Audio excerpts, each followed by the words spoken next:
Hello, my dear children. Welcome back to the another lecture on light, reflection, and refraction. This will be the last class with respect to the theoretical part. In the next period, I'm going to solve some problems. Let us learn what we understood in the last lecture, that is image formation by convex as well as concave. So let us try to summarize what we learned. For convex case, so what we understood, if you keep the object at infinity, so when you place the object at infinity, what happens? The image is going to form at the second principal focus f2. So the size will be the highly diminished and point sized. Nature of the image is real and inverted. So when you place the object at infinity in case of convex lens, you will have the image on second principal focus f2, and size is highly diminished and point sized. Nature is real and inverted. So when you place the object at say beyond 2f1, the image shifts between f2, the second principal focus, and 2f2. So the image is found in between f2 and 2f2. The size is diminished, bit larger in comparison with the previous one, and the nature will be the same, real and inverted. When you place the object at 2f1, you will have the image at 2f2 only. So when you place the object at 2f1, the image is at 2f2, and relative size of the image, or simply size of the image, is almost the same as that of object. Nature is again real and inverted. When you place the object between f1 and 2f1, the image shifts to 2f2. This time image size is enlarged. Nature is real and inverted. When you bring the object at f1, you will have the image at infinity. It is infinitely large, or better you say highly enlarged. So highly enlarged image you are getting. You will have highly enlarged image when you place the object at f1. The image nature is again real and inverted. When you bring the object in between f1 and the optic center O, the image is now shift to the same side of the object. So until this point, from infinity to f1, you will see, dear children, that the image is goes on increasing. When you bring the object between f1 and O, the image shifts back to the same side of the object, which is enlarged, and the nature is going to shift from real and inverted to virtual and erect. So you will have a trick to remember. When you bring the object from infinity to the point f1, first principal focus, the image shifts from f2 to infinity, the size from point size to highly enlarged you will get. The nature will almost same in all the cases. But when you bring the object between f1 and O, what it does, it shifts to the image shifts to the same side of the object with the enlarged image, and the nature will be virtual and erect. So this is in case of convex lens. This is in case of convex lens. Now when you bring the concave here, So concave lens, the object when you kept at infinity, you will have the image at first principal focus. Remember, this is concave lens, so the image is always found to be on the same side of the object. Therefore, nature in whatever the case may be is always virtual and erect only. Okay, so when you place the object at infinity, you will have the image at f1. Since it is the diverging lens, it diverges the light. When you bring back to the principal axis, you will have the image at f1, the first principal focus. The size is highly diminished and point sized. Again, as I mentioned, in this case is always virtual and erect only. Now when you place the object from infinity, or say better between infinity and the optic center of the O of the lens, you will have the image always between f1 and O. You will have the image always between f1 and O. Which means when you place the object from infinity to the optic center, you will have the image position is always between f1 and O. The size is diminished all the time. The nature is again virtual and erect. So this is the recap of the image formation in both the lenses. I think you understood all these points properly. The next part will be sign conventions for spherical lenses. For lenses, we follow the sign convention which is similar to the one used for the spherical mirrors, except the following. All the distances here in this case are measured from the optic center O.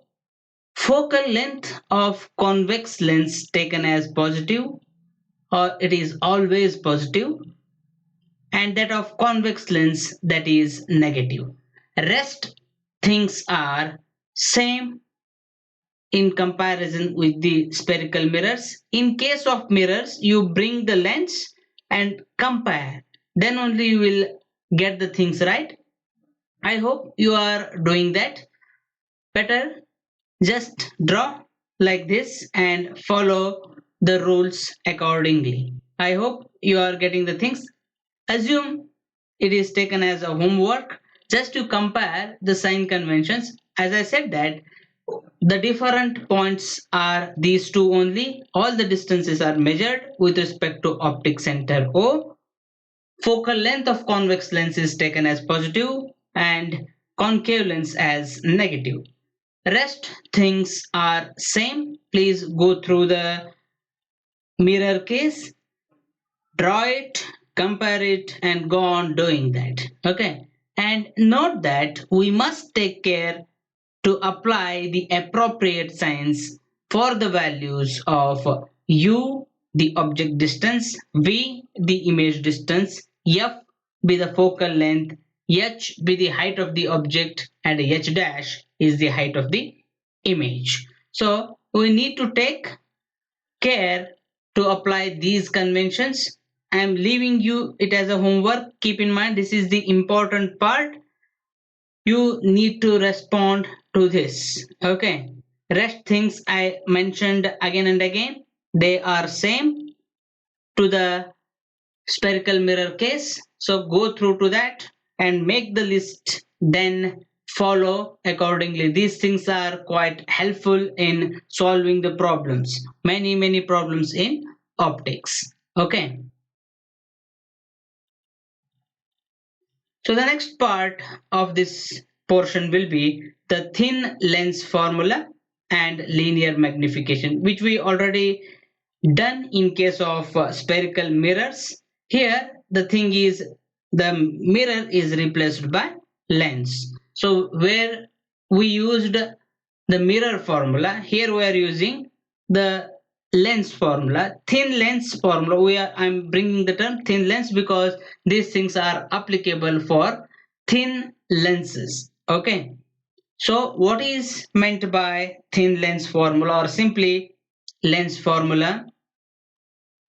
The equation or the formula relating the object distance u, the image distance v, and the focal length of the lens is known as thin lens formula.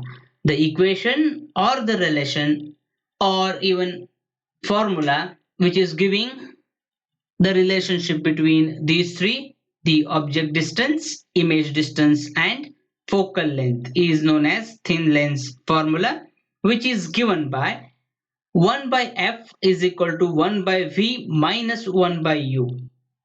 Again, you may under confusion here. What is the source of confusion? This sign. Sign is the source of confusion here. In this case, this is negative. Mark my words. Okay. So we have minus term in case of thin lens formula. In case of mirror formula, we have plus sign. So make sure about these signs, otherwise you will have a different sort of result. I hope you are following my words clearly. So this is the thin lens formula. What it gives, the relationship between object distance, image distance, and the focal length, which is given by the formula 1 by f is equal to 1 by v minus 1 by u. I think you got these things right. This is very simple formula. Just try to understand. You will have its derivation in the future classes. Okay. Next point, that is, this equation or formula is valid in all situations. So this formula is valid in all situations for any spherical lenses. This formula is valid in all situations for any spherical lenses. Okay. Here we have the note. For the mirror, we took the image distance v as negative. Since the image is formed on the same side of the object, we took the image distance negative all the case, as it is forming inverted image on the same side. As I mentioned that for the mirror case, we took image distance as negative as it is forming the image on the same side. Here in this case, it is taken as positive. Note this word or this sentence clearly, that in case of the lenses, the image distance v is taken as positive. Okay. So this is all about the lens formula, thin lens formula. Next part, that is linear magnification. We already defined, that is quite similar to that, no problem. Only the change is in there in formula. I will come back to that point later. It is the ratio of height of the image to the height of the object. We already know that linear magnification is nothing but the height of the object and height of the image to the height of the object ratio, that is taken as linear magnification. It gives how much the magnified image with respect to the object. It is denoted by m. As I mentioned, this gives how much magnified image we get with respect to the object. So this is given by, just there is a small error. So I have written directly in terms of v by u. Here m is equal to h dash upon h. This is the common formula which we know, that height of the image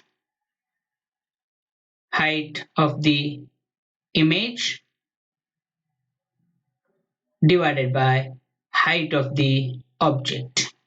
So that is the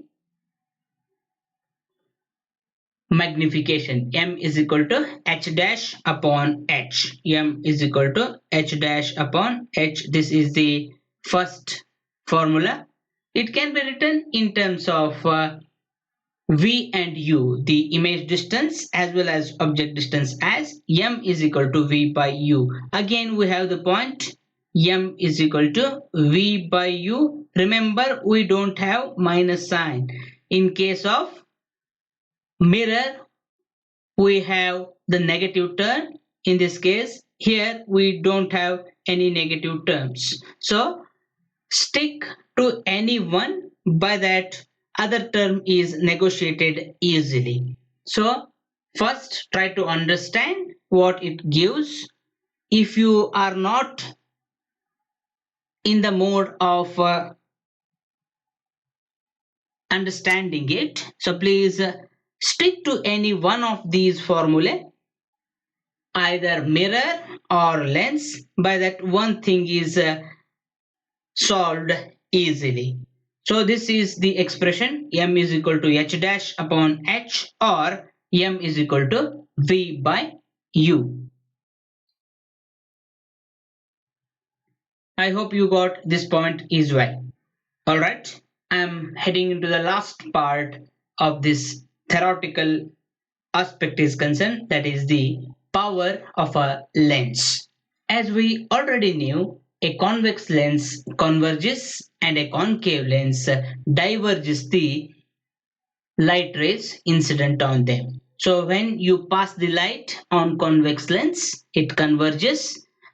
On the other hand, concave lens diverges. More the convergence or divergence produced by a lens, more powerful will be the lens is said to be. So if the convergence is more, that is said to be the more powerful the lens it is. So convergence means the convex lens in this case. So if the convergence is high, then we say that that convex lens is powerful. This is similarly true for divergence also. So higher the convergence or divergence, the powerful will be the lens. So we define it as the ability or the capacity of the lens to deviate, either converge or diverge. The path of the rays passing through it is called power of the lens. The ability or capacity of the lens to deviate the path of the rays, passing through it. How much rays is deviating, either convergence or divergence. So the ability of that lens is known as power of the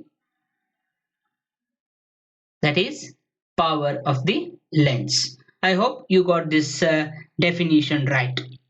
I repeat, the ability or the capacity of the lens to deviate the path of rays passing through it. Okay. It is denoted by the term capital P. So power of the lens is given by capital P. We have the relation for power with respect to focal length. We always measure the power with respect to focal length, because we all know that the convergence or divergence depends on the focal length, and hence we are taking the relation of power of the lens with the focal length of it.